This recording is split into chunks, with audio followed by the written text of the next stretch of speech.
আসসালামু আলাইকুম, সবার কি অবস্থা, কেমন আছেন? আজকে কাতারের প্রথম জুম্মাবার। গত বুধবার দিন আসছি, আজকে হচ্ছে শুক্রবার। তো জুম্মাবারের জন্য মসজিদে আসছি নামাজ পড়তে, অনেক বড় মসজিদে। এতদিন নামাজ পড়ছি, গতকালকে ফজর নামাজ পড়ছি আমাদের রুমের কাছে একটা ছোট মসজিদে, কিন্তু আজকে আসছি হচ্ছে ফাইনালি এত বড় একটা মসজিদে। দেখুন কত সুন্দর, আর একদম রাস্তার সাইডে।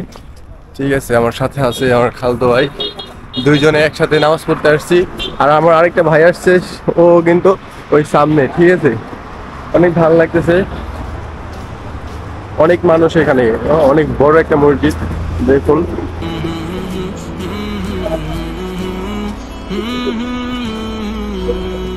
ও মাই গড, ভিতরে সিস্টেমটা অন্যরকম।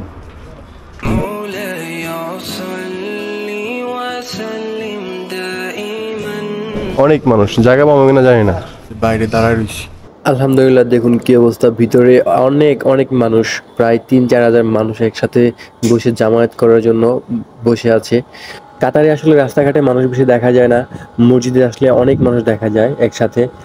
আর রাস্তায় সবাই তো গাড়ি নিয়ে চলাচল করে। ঠিক আছে, তো আমরা আগে বাইরে দাঁড়ায় রয়েছি, একটু পরে ভিতরে যাব।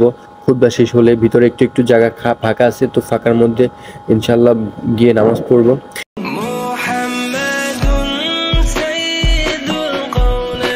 একটা পাইছি,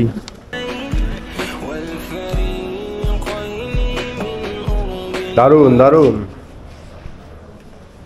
ফাইনালি নামাজ পড়া শেষ, কিন্তু একটা জিনিস সব থেকে বেশি ভালো লাগছে, এই জায়গার যে মতো নামাজ পড়াইছে, সে বাংলাদেশের জন্য দোয়া করছে, প্যালেস্তাইনের জন্য দোয়া করছে, ইয়েমেনের জন্য দোয়া করছে, আফগানিস্তানের জন্য দোয়া করছে, সবার জন্য দোয়াটা হচ্ছে সবচেয়ে বড়। ঠিক আছে, দোয়া করতে হবে সবার জন্য, আর বিশেষ করে প্যালেস্তাইনের জন্য দোয়া করতে হবে। হ্যাঁ, তারা ইসরায়েলি যে সৈন্যরা আছে প্যালেস্তাইনের উপর যেভাবে হামলা করতেছে, এটা আসলে মানে মুসলিম উম্মাহ হয়ে মানে মানে মেনে নিতে পারি না। ঠিক আছে, মন চাই যায় ইসরায়েলি সৈন্যদের সবাই মনে করো একবারে মাইরা ফেলাই।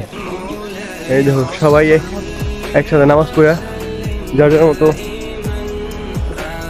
বাসায় যাচ্ছে, রুমে যাচ্ছে, আমরা রুমে যাচ্ছি।